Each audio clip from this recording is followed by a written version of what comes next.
welcome to another episode of The Influential Nonprofit. As usual, I'm your host. My name is Mary Anderson. If you don't know by now, I work with nonprofit leaders to master the art of influence so they can ask for and receive anything they want, including money, without feeling rejected or ineffective, which keeps us sometimes from asking for what we want.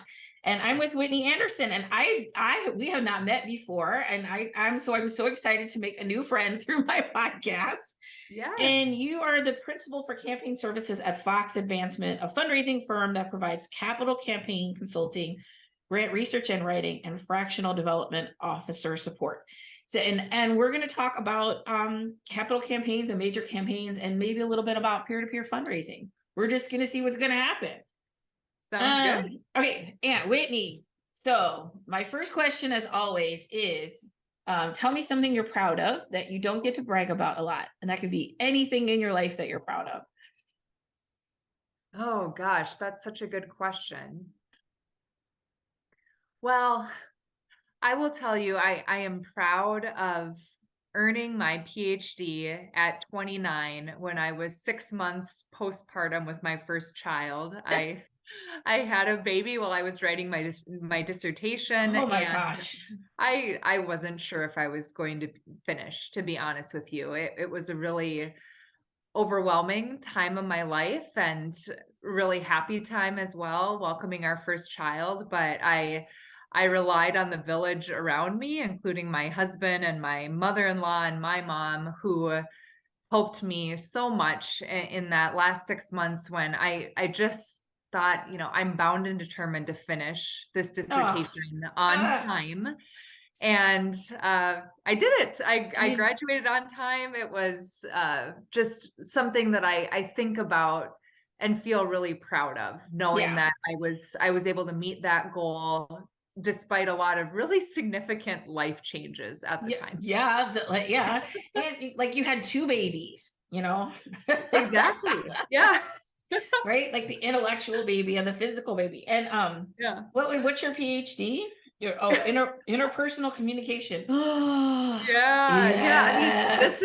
this is really why I'm in fundraising. I love learning about all types of relationships, what makes a strong relationship, what brings, negative feelings in a relationship, which I think relates so much to fundraising. But Yep. my dissertation is about negative mother-in-law, daughter-in-law relationships. So I interviewed 30 women who self-identified as having a really troublesome relationship with their mother-in-law. And if my mother-in-law is listening, I'll just reiterate again, this was not my own experience. I really love my mother-in-law, but I had so many friends and relatives who struggled with that particular relationship. So I spent most of my years in graduate school looking at in-law relationships. Wow. Yeah. So so I want to ask this question: what parallel, like, are there parallels that you draw between that work and then like the fundraising, as far as how people communicate and because I feel like what's going on is kind of a power imbalance or like a or something like that, or a power grab. Mm-hmm. Well, what I'm really interested in is how people describe their family and what it means to be part of a family. And I do think that relates to work in nonprofits. And I don't think this is too much of a stretch, but I've heard volunteers and even staff members at nonprofits say, I love this organization because I feel part of a family. Yeah. Well, that's a family by choice. And much of the research that I did was around relationships where people thought they should be part of a family, but there weren't shared expectations around what family means. So it's different, of course, but I also draw some parallels around, how do people achieve this level of closeness with others? How do they achieve a level of closeness with the organizations that they support? And it's all about building that community, building that connection that goes so far beyond having a blood relationship to anyone. Yeah. Because a lot of my work is, so I don't think that there's like personal life and professional life, like how you show up one place is how you show, it's all interconnected, right? So, Sure. your ability to set new boundaries and agreements with your siblings on how you care for your aging parents, that's going to translate into right into your work. And what I mean? That all just kind of goes Absolutely. back and forth. And it's all relationships. So I don't say like, oh, it's to me, it's just all building relationships, and our brains pretty much function. You know what I mean? We don't get a personality transplant when we show up at work. It's the same, right? We're Yeah. bringing all the baggage, all the people, all the stuff with us wherever we go. And that's kind of why what I do, and I'll just share with you really quickly. I worked on external communications, right, for a long time. And I was like, why do sometimes people like really take to this and others don't? And what I realized, if you can't communicate effectively if you're not externally, if you're not communicating effectively internally. And people wanted the Yes. external communications to make them feel better internally. And it doesn't work like that. And so then, but how you communicate more effectively internally, that means you develop each person or that leader and or the teams develop their own, improve their own leadership and communication skills with themselves and with others, right? And then from that place, okay, now that we feel connected and we feel the possibility and we understand our value, you create marketing from there. You know what I'm saying? So I sort of backed up and back, because my philosophy, we know our words shape our reality, because we know we're so careful about, like, when I train boards, they're like, I just want to say the right thing. I want to say but I'd say our thoughts shape our words shape our reality. So I'm backing up to like the mindset and those thoughts, right? So that we can create the words that create the reality we want. Because if the words and the thoughts are in opposition, it does not work. Right. So that's my big thing. Um, so let's get into you. How did you get into campaign consulting and campaign services? Yeah, well, it's nonlinear as many things are. I was in graduate school getting my master's first, and I took a class in grant writing because I was working for a nonprofit at the time. I'm really interested in getting more into nonprofit work, and then I graduated and started applying to different consulting firms that were doing grant writing. And I ended up getting a job at the firm where I currently work, Fox Advancement. I've been there for 13 years. And I Wow. started out as a grant writer. At the time, the firm was heavily focused on federal grants. And let me tell you, Yikes. my experience in the classroom was not quite in alignment with what it was really like to write a federal grant. And I learned so much going through those different applications, learned about topics that were totally foreign to me, and ended up building these really compelling narratives. And it's all about stories, even at the federal level. I mean, it's very stringent in what you need to include in those applications, but you're still piecing together an argument and a story for investment. And I did find out after doing that for 2 or 3 years, I wasn't cut out to write federal grants long term. And at that time, I went back to school. I was thinking that I would be a professor and be in academia for the rest of my life. And I found out that wasn't quite for me either. So it was really this exploratory time in my career. And I ended up moving back to the area where our firm is located in Minneapolis, and got back in touch with my colleagues, and they said, well, what do you think about trying your hand at capital campaign consulting? I said, sure. Yeah, that sounds really interesting. So it was definitely a baptism by fire sort of situation where we had these large campaigns that had come to the firm, and I was working with my colleagues just to learn by doing. And that's so much of how you gain these skills with capital campaign consulting. I hear that from other consultants and from staff people at nonprofits.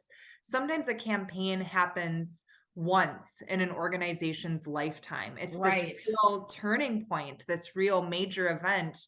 So it's not easy to just gather these skills. It's not something that happens every day. So that was my experience, just jumping into it about 7 or 8 years ago and doing a bunch of different campaigns, understanding the best practices that really work across most campaigns, but also the level of customization that's needed to meet clients where they are and not have a one size fits all approach. Right. Okay. So I want to tell you a story when I was very, well, like new, my first job with a firm. and there was a capital campaign. This was a local organization, and what I witnessed were the cultural ramifications of this shift, because it is like the organization can take on, in this case it sure did, a new image, like the new building where they had a whole new approach. And one of the board members, this was like very early 2000s, rebranded the whole organization. He was a graphic, and came back, and like literally people were in the hallways crying, because this was like an organization that had like very traditional green, and he had this funky red and mustardy yellow, and they're like, we look like mustard and ketchup, and this like it hurt the change, like understanding that like change can be scary. And what I learned from that, and based so much work on, was like, how can I incorporate people into the changes? So first of all, they see their values reflected. And second of all, that they are excited by the direction that things are going. Because I think one of the things about capital campaigns is when you move from like, hey, this corner office to this nice big building, it's a shift, right? Like it is a cultural and a personality shift, that can be intimidating and scary for the people inside the organization. Is that things that you've experienced? Oh yeah, there's tons of transition and change management baked into any campaign.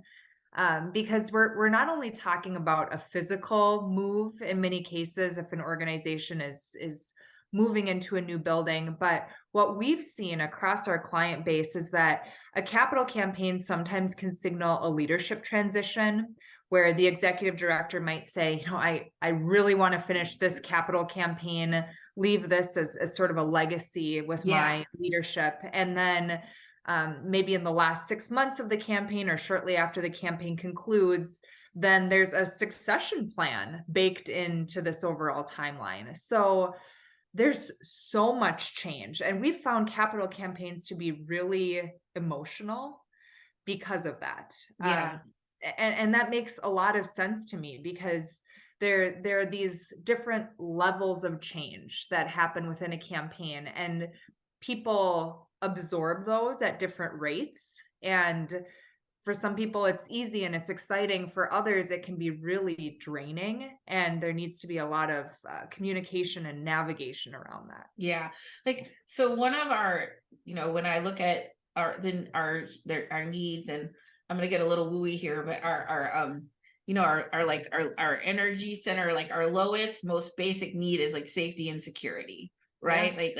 And that root chakra in the hips, like I want to feel stable. And it's a move, like, when you move, that's why moving is so stressful, because you're creating some dissonance in that. And it's the same thing with the capital campaign, right? It's a move.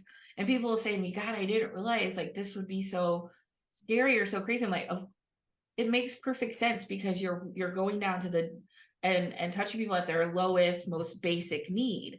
And just, I feel like if those people who are listening, who are like in a capital campaign or undergoing it, to understand, like, you can be excited, and also it can be scary and difficult time, because people then suddenly kind of lose their place, or they lose their role. And especially like with a leadership change on top of that, right? So right now we have this whole new and a new leader to come, and that can be, it can be destabilizing. And just understanding that, and like you said, building things into that to help people.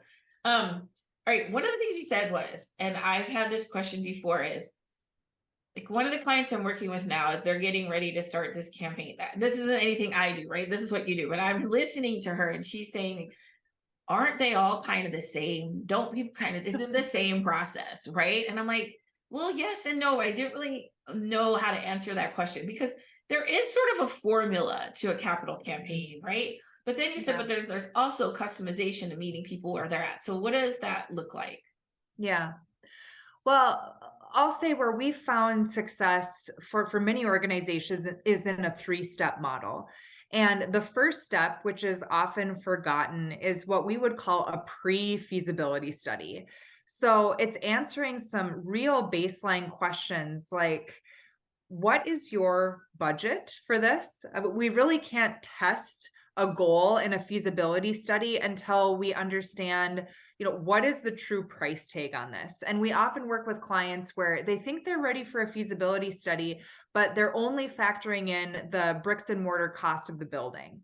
Well, what about the cost to heat and cool a larger space? What about any new staff that you plan to add to scale your programs into that new space? So we really encourage our clients to think comprehensively about their overall campaign number, because the message that we're trying to convey to donors is that we're asking for a one-time special gift for this campaign. So we don't want to be disingenuous about that. And if we're not asking for what we really need, then it's very likely we'd have to go back to that donor and go back on that promise that we're making when we're saying we really just want a one-time special gift. So oh, go ahead. No, I was just saying maybe the inclination, I want to keep the price tag low, so it's less we have to raise, right? That'll make me feel better. You're like, because when the price tag goes up, and then we're gonna have to go back to people.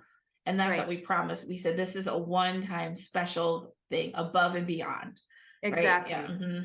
Yeah. Yeah. And what I heard you saying at the top of our call, and I loved what you had to say about encouraging people to ask for what they need and ask for that with intention and clarity.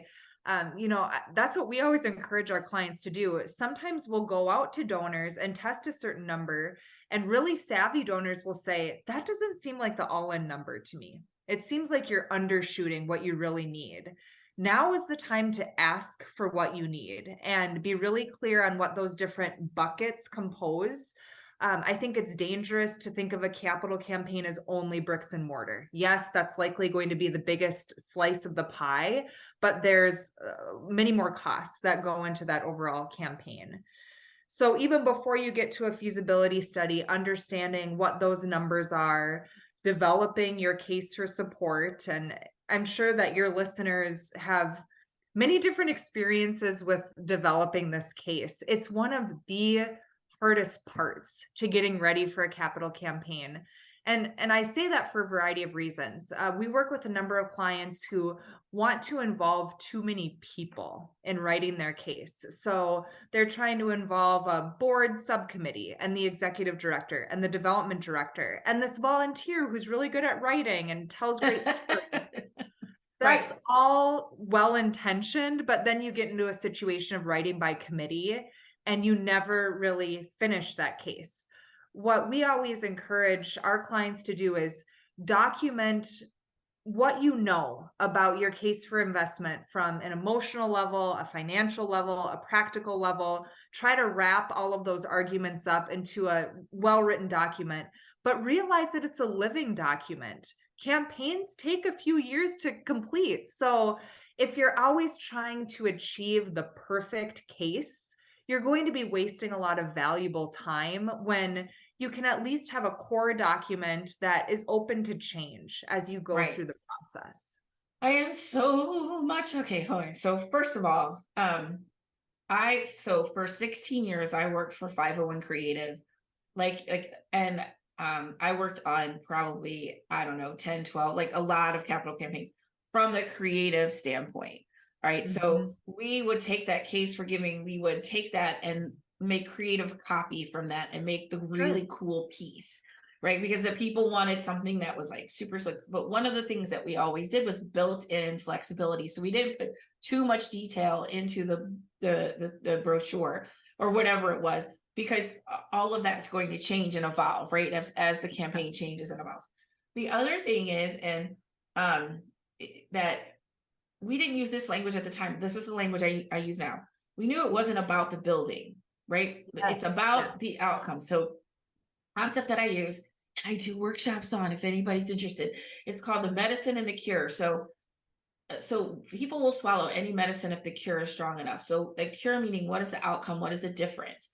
The building itself is the medicine. It's the how. Right. It's not the story. It's a conduit by which we create change. Yes. See what I'm saying? And so that was the positioning that we would always use, is like, what are things that are going to happen?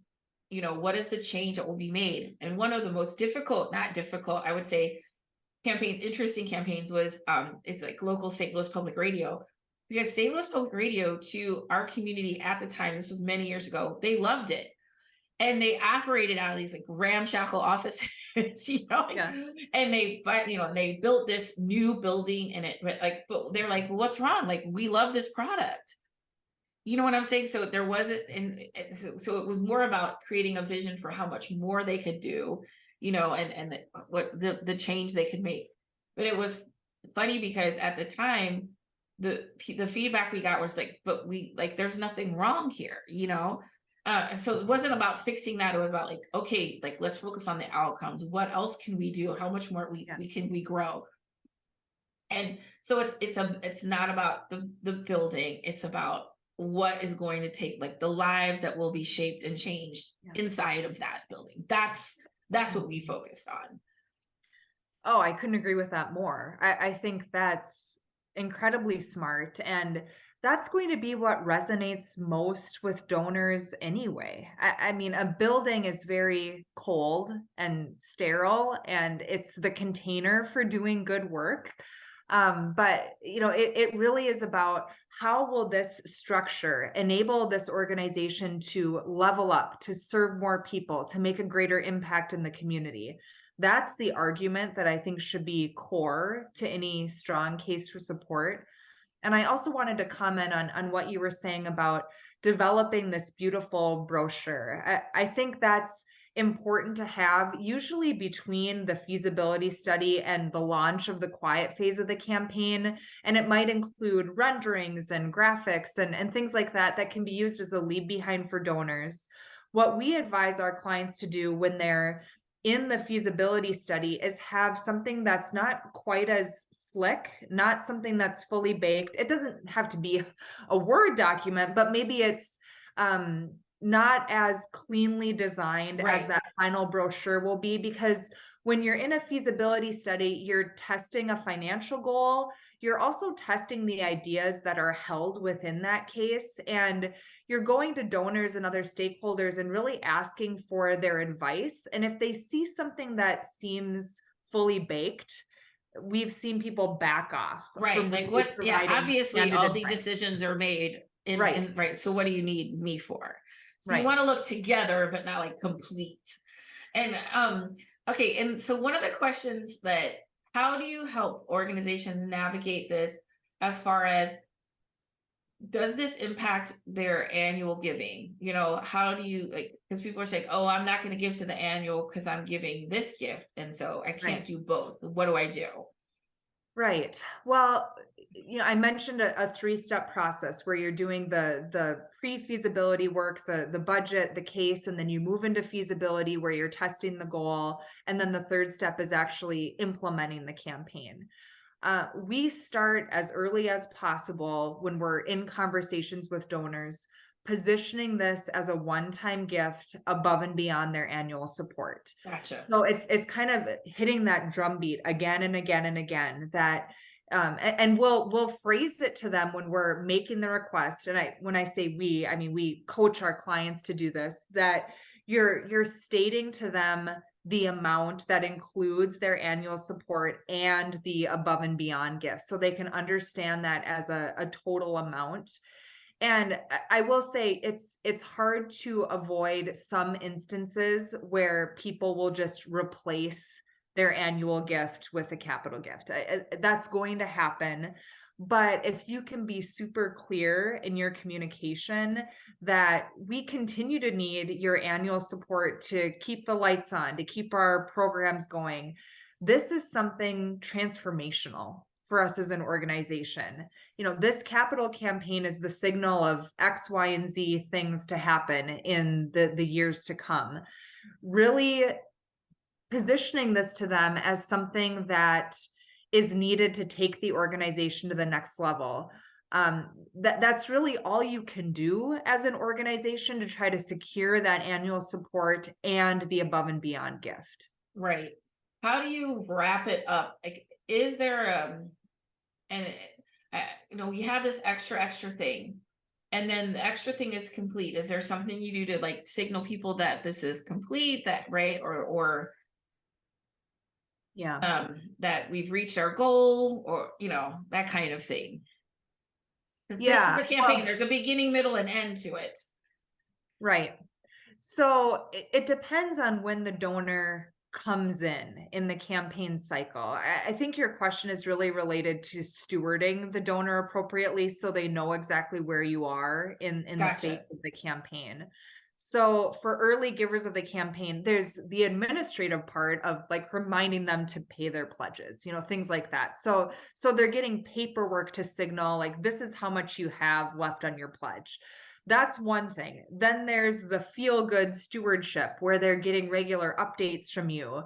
Hopefully, there are events at various points in the campaign where they can celebrate your progress. There's a groundbreaking near the beginning, then there's a ribbon cutting at the end. Right, So right, there right. are different milestones that you can pepper in the campaign process to lead your donors along and help them understand exactly how this works, because this isn't necessarily an intuitive process for donors. Like I don't think we can take it for granted that donors understand how a capital campaign works, because most of us don't until we're really in it. So I think more communication, more guidance about what this looks like is all the better for your donors. Okay. Do you need a capital campaign committee? I would say yes. Okay.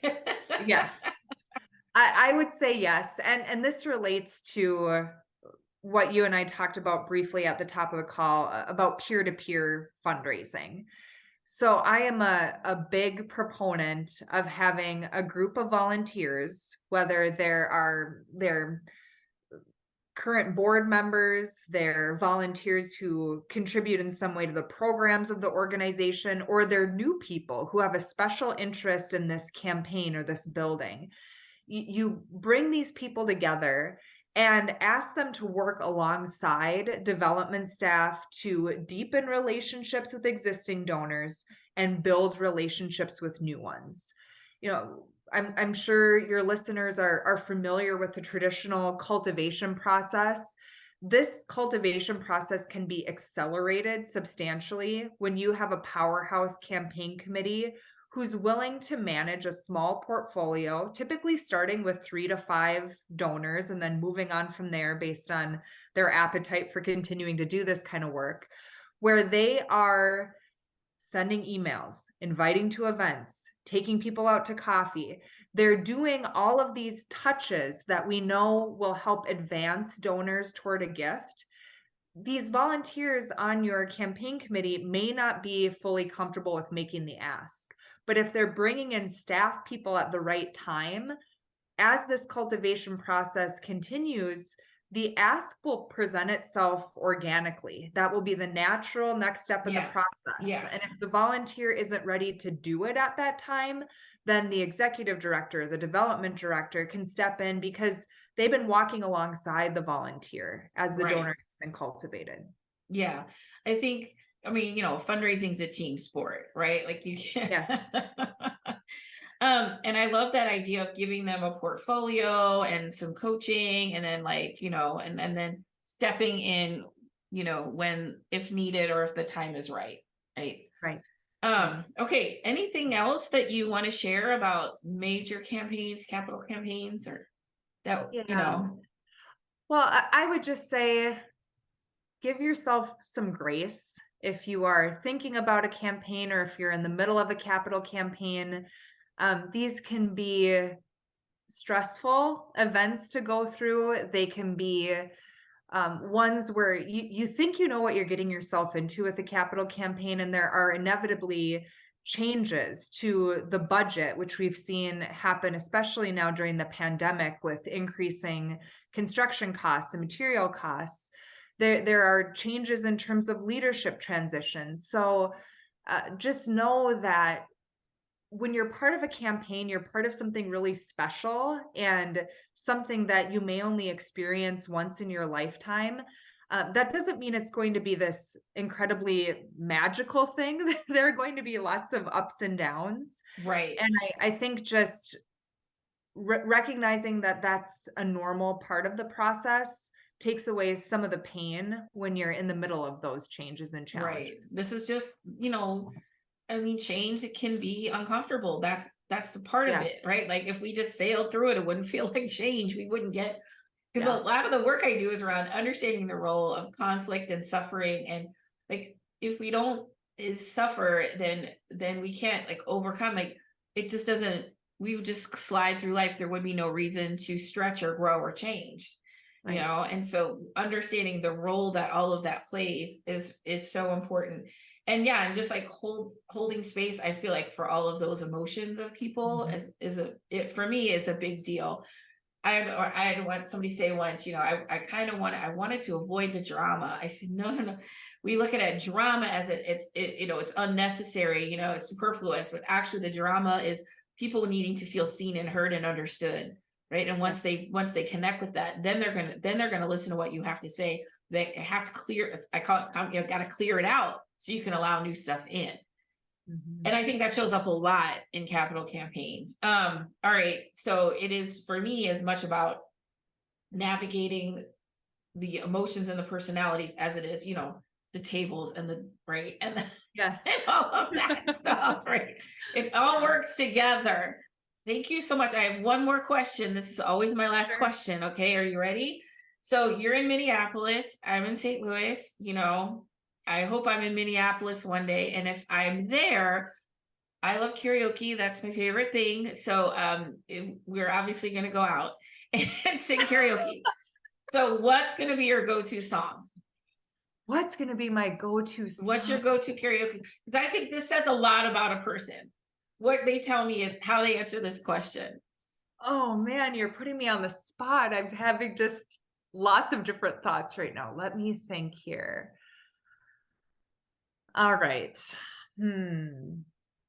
All right. Well, I grew up Shania Twain, and I recently watched her documentary on Netflix, and She's back. She's back. She's back. She's big. back. She's back. Yeah, she's a legend, I think. So one of the first songs that came to mind, and I'm envisioning myself as like a 7 or 8-year-old using my at-home karaoke microphone with my parents singing "Any Man of Mine." So that would be mine. Your little 7-year-old self singing. Yeah. Any Man of Mine. I love it. It's a date. We're totally gonna do it. Okay. I'm in. All right, Whitney, if people want to get a hold of you, how can they do that? Yes, our website is foxadvancement.com. You can find me on LinkedIn as well. Feel free to give us a follow on LinkedIn or Instagram. And we work with organizations in Minnesota and around the country on capital campaigns and grant writing. And we also have a large pool of consultants who are available for fractional development officer placement. So if you've lost a development professional, you don't want to rush to hire, we have people who can come in and help you keep the wheels on the bus. So right. Like I use the word interim, but now it's fractional. So yeah, I know. the language changed on me. But that's what that is. Okay, awesome. And I'll put all of this in the show notes. And thanks so much for coming on and sharing wisdom. And if you're starting a capital campaign, give her a call. Here's the thing. I'm saying this because I know this is true. Don't do this alone. Don't do this by yourself. It is the biggest change your organization is going to go through. Have an experienced person by your side and a team of people to lead you through this. You don't want to do it by yourself. If there's somebody on your board that's saying, we don't need anybody, we can figure that out. Don't do that. Good advice. Good advice. Yeah. All right. Thank you so much. And that's it for me on this episode of The Influential Nonprofit. If you are interested in I'm looking for to fill up my speaking calendar for the fall and for next year. So if you're looking for a keynote speaker or a workshop speaker for your conference or event, just shoot me an email, Marianne@courageouscommunication.com, and we can talk about it. And we'll see you next time on The Influential Nonprofit.